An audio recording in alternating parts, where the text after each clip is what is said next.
Bienvenidos de regreso a Instrucción Bíblica Básica en este cuarto estudio sobre el tema del pecado, un tema interesante. Hemos visto que el pecado es infracción de la ley, o sea, transgresión, quebrantar el mandamiento de Dios, injusticia, desviarse o descarriarse, transgredir, desobedecer.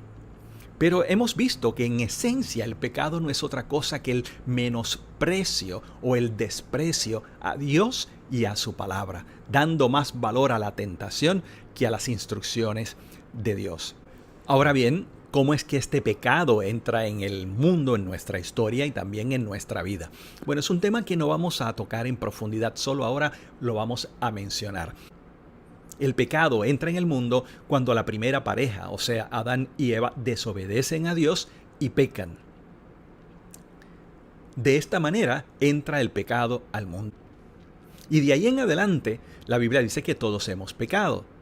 Pero hay un pasaje en el Nuevo Testamento que eventualmente estudiaremos, donde se ve que cuando nosotros pecamos individualmente, cuando cometemos pecado, pasamos por un proceso de tentación en el cual a partir de nuestro deseo por el pecado o concupiscencia somos tentados o atraídos.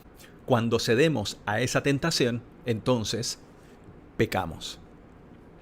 ¿Y quién peca? ¿Qué es lo que la Biblia dice sobre esto?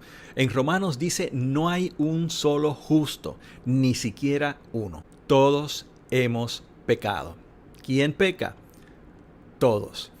En otro verso dice lo mismo, pues todos han pecado y están privados de la gloria de Dios.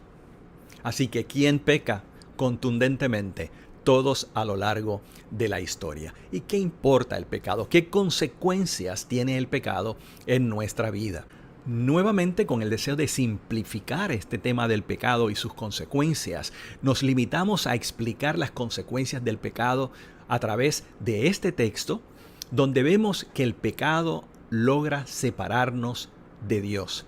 De manera que la primera consecuencia del pecado que vemos es separación de Dios.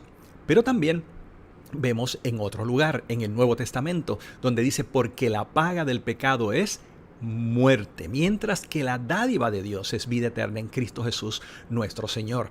La muerte espiritual es consecuencia del pecado. Dios había dicho a Adán que cuando pecara moriría. Y es cierto que no murió físicamente en ese momento, pero sí espiritualmente. Y eventualmente experimentó lo que probablemente no estaba originalmente en su diseño, la muerte. Así que, ¿cuáles son las consecuencias del pecado? Separación de Dios y muerte espiritual.